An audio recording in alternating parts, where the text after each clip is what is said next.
Welcome to the deep dive. You've tuned in because you're keen to understand the potential ripple effects of tariffs on our economy and, on businesses. Hmm. You shared some really valuable material with us, a detailed interview offering insights into how prominent business mind is approaching this, plus a headline that, well, it doesn't pull any punches. Mark Cuban slams Trump's tariffs. Right. Pretty direct.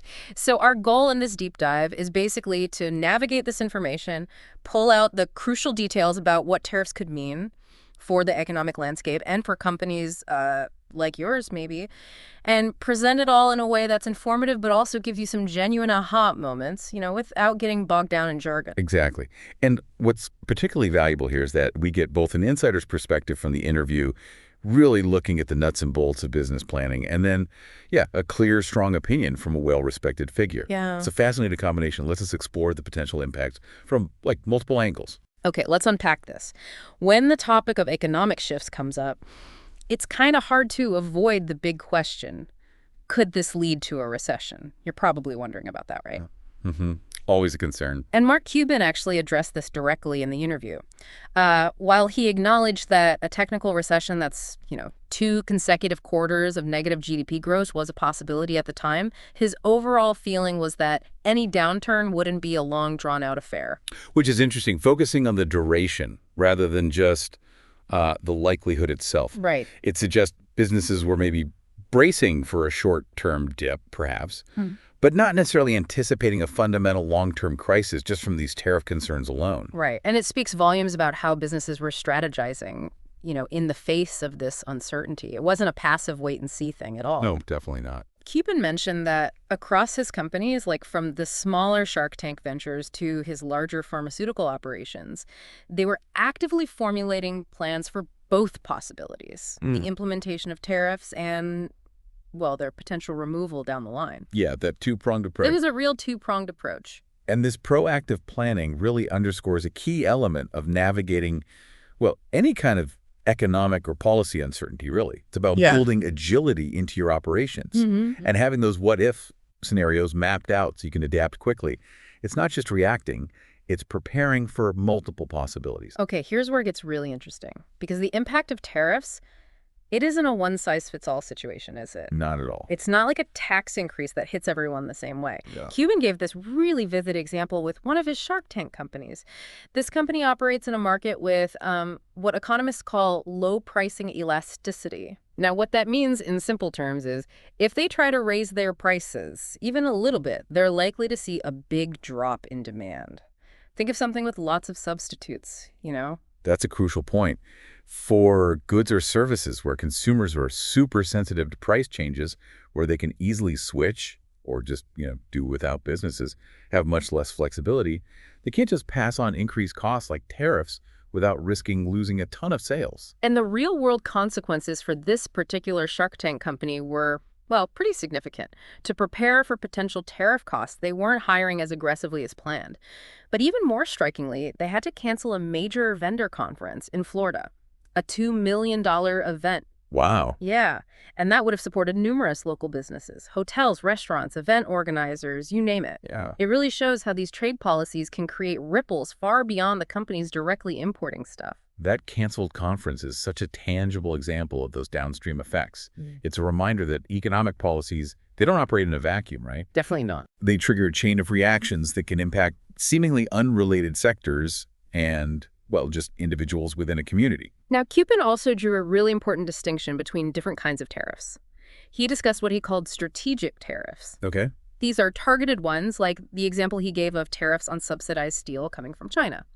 The idea behind these is often to protect or boost domestic industries, like American steel manufacturing. Right. Leveling the playing field, supposedly. His argument was that even if these strategic tariffs lead to, say, a slight increase in the price of goods using that steel, they could still have a net positive effect by creating jobs here in the U.S. So this introduces that trade-off, doesn't it, between potentially higher prices for some goods and the potential benefits of increased domestic production and employment in specific sectors. Exactly. The goal of a strategic tariff is often to rebalance things or incentivize domestic manufacturing, even if it means some consumers pay a bit more. You could look back at historical examples, maybe. Right, but then he contrasted these strategic tariffs with what he called across-the-board tariffs, broad ones applied to a wide range of goods, particularly from China, just given the sheer volume. Huge volume. He threw out a staggering estimate, and he was clear it was an estimate that maybe 60% of Christmas presents originate in China. 60%. And when you think about slapping a significant tariff, say 25%, on such a vast quantity of consumer goods, well, the implications for the average person become much more pronounced, don't they? Totally. It's not just a slight price increase on some niche product. It's the potential for a widespread increase in the cost of everyday items, especially during like peak spending periods. Exactly. Suddenly those holiday gifts, they get more expensive. People's purchasing power takes a hit, particularly when families might already be stretching their budgets. And Cuban even touched on the potential social and emotional impact, disappointment for kids, the added financial stress on families. He didn't hold back, using that rather memorable analogy of the Grinch to describe how the public might see broad tariffs hitting something like Christmas. Yeah, that Grinch analogy is quite powerful. It taps into that emotional connection people have with holiday traditions. Right. It highlights how economic policies can have very personal, relatable consequences, moving beyond just abstract economic numbers to impact family life. So when businesses are facing the reality of these potential tariffs, especially on goods from China, what are their immediate steps? Cuban outlined a few key reactions. Okay. First thing they'll often try is negotiating price reductions with their Chinese suppliers. But he suggested this is often an uphill battle. Yeah, I can imagine. Those suppliers know about the tariffs too, right? Exactly. They might have limited room to lower prices anyway. That's a logical first step, trying to mitigate costs. Yeah. But, in a global supply chain, suppliers operate on margins too.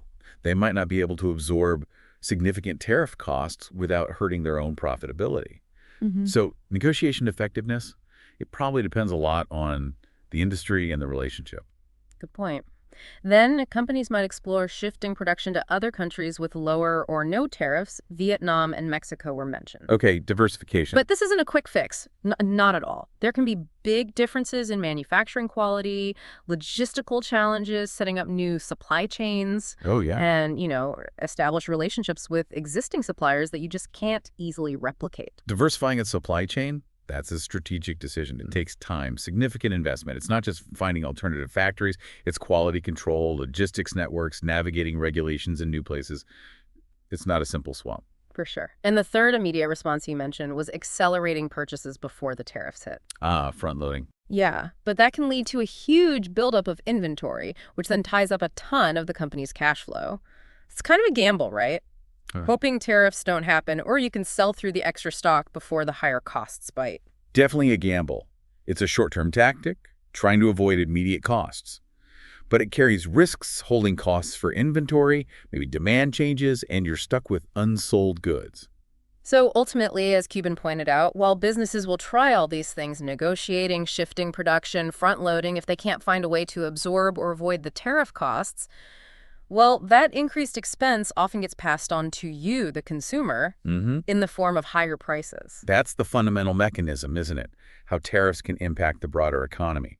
They're initially levied on businesses importing goods, but those costs often filter down the supply chain and ultimately hit consumer prices. Okay, let's zoom in on a specific area. No. The pharmaceutical business. You might be wondering how tariffs could potentially impact something as crucial as medications. Yeah, that's a big one. Cuban discussed his own pharmaceutical company and noted that at the time of the interview, they hadn't seen direct impacts from what he called DOGE cuts, which we think likely refers to budget cuts within his operations. Right. The pharmaceutical industry, it's so highly regulated, complex, long development timelines, intricate global supply chains. So the immediate impact of broader trade policies might not always be as visible right away compared to other sectors. True. However, he did raise concerns about the potential future impact of tariffs on medications they import from India, a big sourcing location for them. Okay, India. He highlighted the very tight 15% profit margin in that part of their business, and that low margin is really key. It means they have very little room to absorb a big tariff, like a potential 25% cost increase. 15% margin. Yeah. In industries like that, absorbing a substantial tariff is basically economically unfeasible. Yeah. The business would be selling at cost or even below. Not sustainable. So their likely response, as he described it, complete transparency. They would clearly itemize the exact tariff cost, any associated broker fees, and pass those increases directly on to the people buying the medication. Wow. In that scenario, the consumer directly bears the full weight of the tariff. That example really underscores how tariffs on essential goods, like pharmaceuticals, can just directly translate into increased healthcare costs for individuals, Oh. potentially impacting access, affordability. Yeah, big time. And this all brings us full circle to that headline. Mark Cuban slams Trump's tariffs. When you consider all these points, the potential for widespread price increases, the complex and often tough ways businesses respond, the limited ability of sectors like pharma to absorb costs, it becomes clearer why he holds a generally negative view, particularly on those broad across-the-board tariffs. Absolutely. The interview provides that detailed context, the specific examples that give weight to the strong headline. It moves beyond just opinion and offers a glimpse into potential real-world economic consequences from a seasoned business leader's perspective. So as we wrap up this deep dive for you, what are the key things to remember? Tariffs are complex. Their impacts vary hugely depending on, their nature and the sectors they affect. Strategic tariffs might have intended benefits, maybe, but broad tariffs can lead to widespread price increases, strain consumer spending. Businesses will try various strategies, but often those costs end up in the prices you pay. And it's crucial to recognize the inherent uncertainty here. Predicting long-term effects is really hard. Even experienced figures like Mark Cuban are offering their best assessments based on information at a specific time. The global economy is always shifting, adding complexity. Absolutely. And on that note, here's a final thought for you to consider. Given the distinction between strategic and across-the-board tariffs and the diverse ways they impact different industries and consumers, what specific factors do you think are most critical to analyze when evaluating the overall economic impact of any proposed trade policy? It really encourages us to look beyond the surface-level headlines and consider the intricate web of our global economy.